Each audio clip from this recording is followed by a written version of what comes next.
Hey guys, welcome to a brand new video to the channel. So in this video, we're going to be going through a silly money making method. So one thing on the Grand Exchange and marketwatch, which has been going up an awful lot lately, is iron. Now iron is a very low level, very low required to do iron. We only actually need level 10 mining to get to iron ore, and this is something you can do quite happily on free to play as well.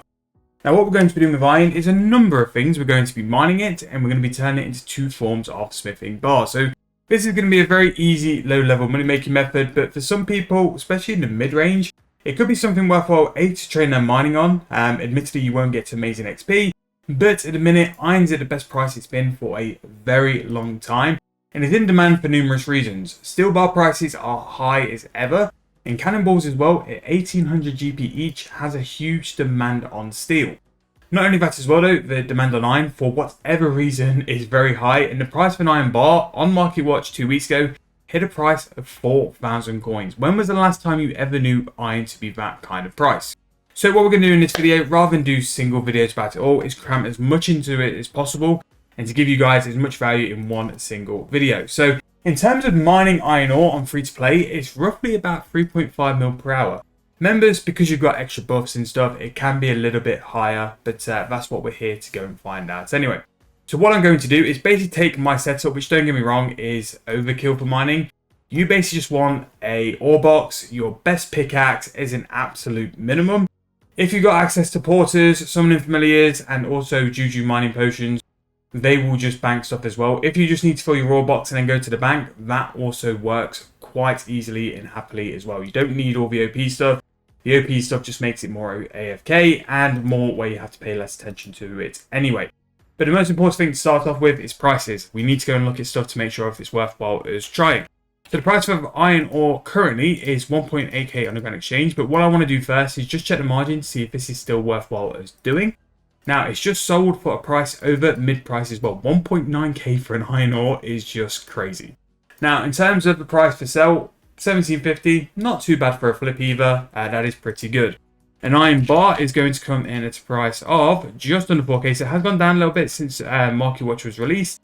And it's still holding that price pretty nice though. Just under 4k at mid-price, which is still pretty good. So some other things I want to check as well is a ring of forging, because this means that we don't need 2 iron ores to make an iron bar. This will allow us to make 1 iron ore into 1 iron bar. So for a price of 2.7k, that is going to save us an awful lot of money.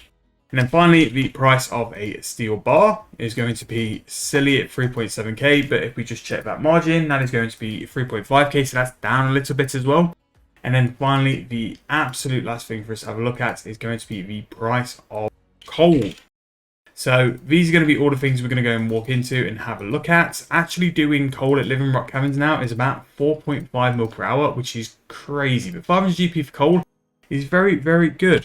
Sorry, there's one more thing we need to check out as well, is the price for an ironstone spirit, because this is what's going to allow us to get 2 ores per every time we're going to get an ore. So what an ironstone spirit does, every time you get an ore, for the use of 1 stone spirit, you're going to get another ore instead. So for 9 GP, we're going to go and get an extra ore worth 1800 GP. So very much worthwhile using the stone spirits, especially at low level as well. They are so cheap that it's just basically free money. Really, you're going to be making 3.8k per iron ore you're going to get, because you're only really spending 10 GP to go and get a stone spirit. So that is basically what we wanted to start with. And again, in terms of like mining, I'm not going to teach you guys how to do all this again. Mining is very easy. You pick an ore, you click on it, and if you've got the Juju mining potion, which even for methods like this, which are a bit tame and a bit low level, I would sort of recommend you guys using them.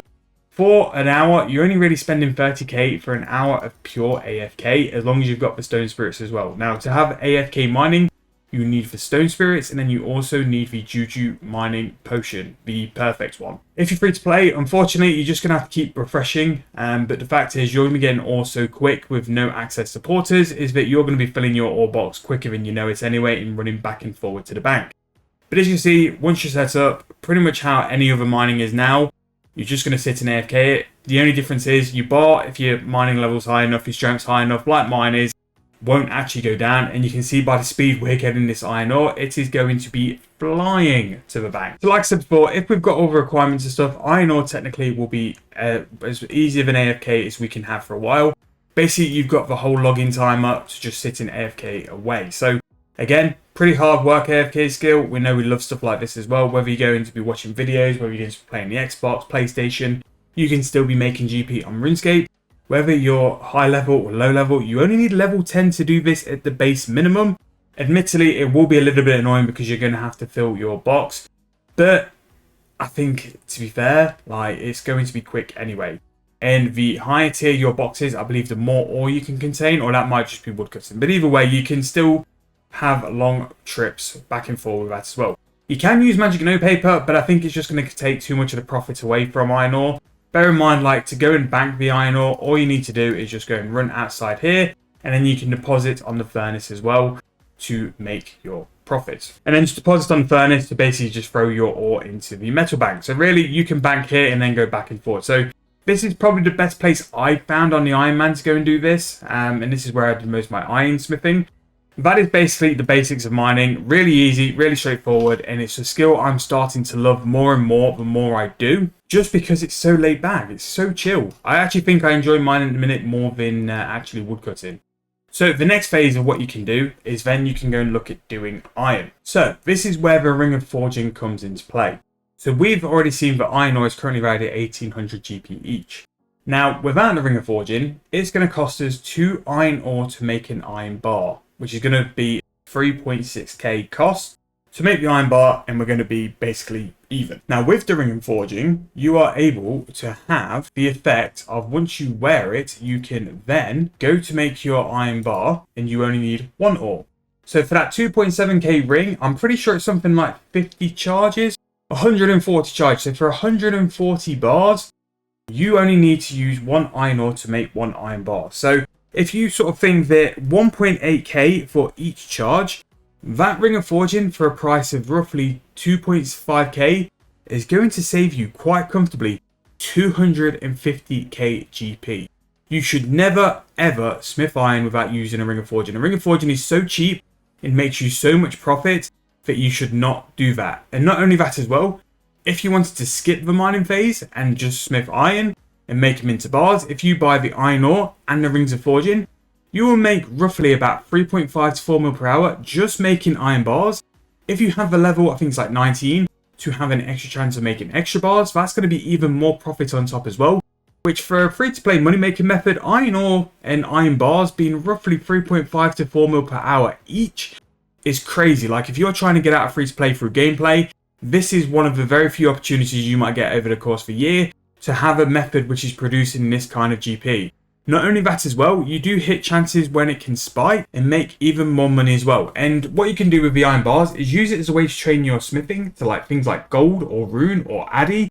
And these are going to make even more profit than iron. Iron is just the way to get in and make that starter GP to get started and then move on to the next thing. So once you've sort of like established iron, another thing you can do as well is steel. Now we've already seen that a coal costs roughly about 500 GP each. And with 1 iron ore, you're roughly going to be about 2.2k in for a steel bar. Now we've just price checked the steel bar and that's going to be 3.5k per steel bar as well. So for level 20 smithing, you're going to be making best part of 1,000 coins per bar. Now when you get more towards level 30, that's when you've got the chance of making more steel bars as well, which is only going to be more profit for you. And to be making something like 1,000 coins or maybe up to 1,200 coins per bar smithing in free to play, it's just even better than it's ever been in terms of smithing and mining. For whatever reason, the past couple of months of mining and smithing have truly exploded to the point where it's pushing things like divination, woodcutting, fishing, all these methods, probably apart from herbalore and runecrafting, to be the standout skilling money-making method currently. Like, the good thing is as well, the wiki states it'll be one sort of price. I've found quite often that if you hold your price and sell your ores or your bars for slightly higher on the grand exchange, they will sell for that price. And because of that, you're going to make more money as well. It's such a low volume, high volume market. Prices are moving for bars all the time. And it's something we discuss at length on MarketWatch as well, is that the prices never really hold where they should be. They are always consistently moving. When one's going up, one's going down. And they kind of work on a rotation basis where you know eventually they're just going to go back up to the price they were before, if not push even higher. Orichalcum was a prime example a couple of weeks ago. It went down to something like 10.5k. You knew that another bar, in this case Bainite, was going up. You knew that in a week or two they would rotate, and then in another week or two they're going to rotate again, because there's no reason why Orichalcum should be more in price than a Bainite bar for those people who want to train smithing. But again, this has just been a nice little low-level AFK mining and smithing method for both iron and steel bars. The big takeaways from this is that you need to use your ring of forging, use stone spirits as well for all of your mining. It makes it fully AFK, but not only that, in the case of like the low-level ores, you're going to make so much more money because the stone spirits are so cheap and the ores are so expensive. Don't think stuff like this, because it's low level, it's not going to make you a lot of money. All the low-level skilling supplies at the minute in RS3 seem to have a crazy amount of demand and such a low level of supply. Now is the best time ever to get in at low-level skilling and sort of grow your account with low-level skilling as well. Whereas you're constantly chasing a GP doing low XP money-making methods to then fund your skill training, now while you're doing your standard skill training, you are making so much profit along the way. There's no reason why you shouldn't do it and make profit as well. I hope you guys enjoyed the video. If you have, please make sure to leave me a like, subscribe to the channel. Let me know any suggestions of content you want to see, any videos you want to see as well, and I'll always do my best to make sure to show you guys how to do it and what kind of content to do with it as well. But thank you guys so much for watching. If you enjoyed again, one more time, drop me a like, subscribe to the channel. Really, really does help me out. I'll see you guys very soon in the next video.